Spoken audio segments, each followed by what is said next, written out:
I don't know if you remember in my first video that I mentioned that I had purchased a pack of 6 of these small LED lights for the ceiling of my van. And I had mentioned that normally in a 12-volt wiring setting, you would have your red would be your positive and your black would be your ground. And I mentioned that this manufacturer stated that the black should be connected to positive and your white would be ground.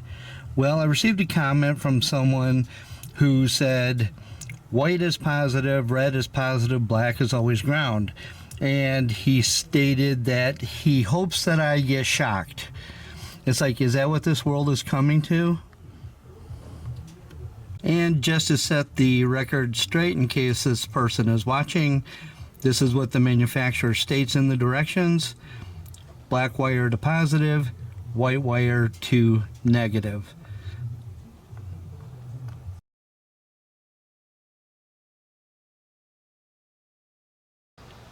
With a black van, the last thing I wanted was to have a roof vent that had all this white plastic showing. So I took some alcohol, cleaned all the plastic down, and then I gave it a quick shot with some gloss black enamel. And now it's all set to go. Even the trim ring that's going to go on the inside, I wanted to have a black accent piece up against the wood of the ceiling. So I went ahead and wiped this down as well, gave it a quick shot of the same black enamel, and I think it's going to look great. And this manufacturer provides you with a screen on the fan and a replacement screen. The original screen is still in place and it has a white frame on it. So I took the spare in the meantime, and as you can see, I spray painted that gloss black as well. Alrighty, now we're on to the next step of this van build project, and I took a piece of foam board that I had laying around and I cut out a little template here, the size that the manufacturer recommended for the roof vent.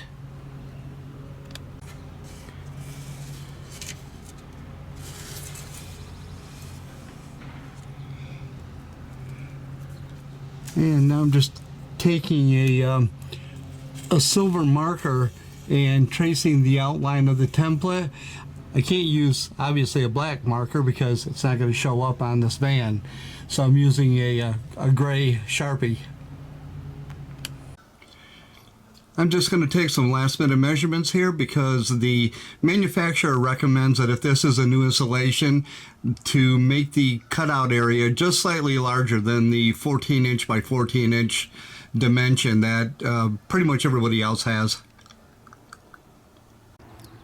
I hope the weatherman was correct in that today is supposed to be a rain-free day. Right now it's overcast, which isn't bad, especially being up on a black vehicle, because when the sun's out, that thing gets pretty warm to get up on. Well, I tried to think of everything that I thought I was going to need to install the fan.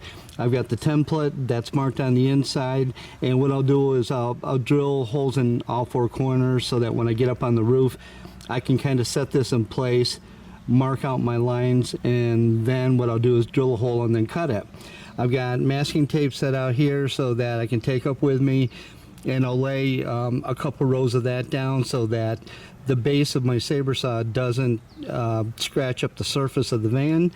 I've got that same silver marker to mark the top of the outline of the fan and the template. I've got a flat file so that I can remove any burrs or sharp edges, and then I've got the Rust-Oleum gloss black paint that I've been using on the van to do touch-ups, and I'm going to paint the rough edge of the metal with that before I do anything after the cutting. Large roll of butyl tape to seal all around the flange of the fan. I have my drill out here so I can drill the hole for the saber saw blades. Got my impact driver so I can set the screws once I set the fan in place, and then of course my saber saw with a new blade to cut out the opening. We'll see how this goes. I guess this is where I get to the path of no return. It's going to be now or never.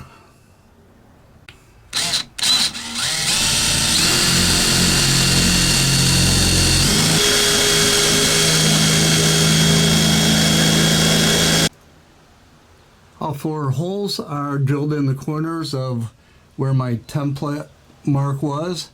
Now it's time to get up on the roof and connect the dots and then do a little cutting. Okay, I've connected the dots where I drilled through from the inside. Now it's time to take the saber saw and do some cutting.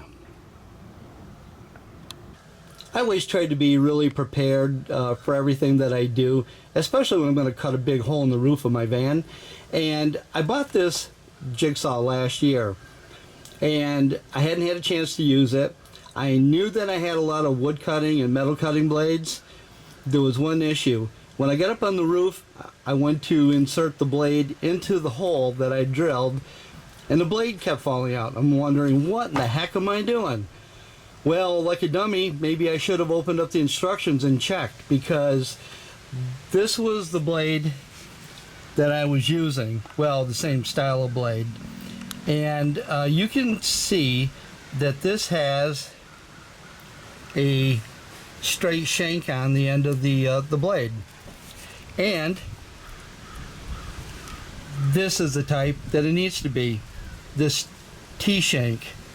That's why my blade kept falling out, because I couldn't lock it in. So even though you try to plan for everything and make sure you have everything all set, you always have to be prepared that something else is going to come up and change those plans. I laid down some masking tape a couple inches wide, and that will just help protect the finish of the paint on my roof from the bottom of the jigsaw when I go to cut.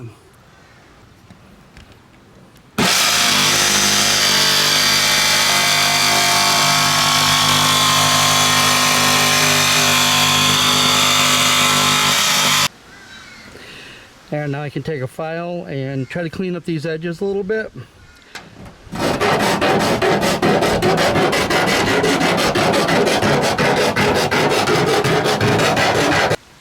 I just got my blower up here on the roof, and I'm going to go ahead and blow these fine shavings off everything.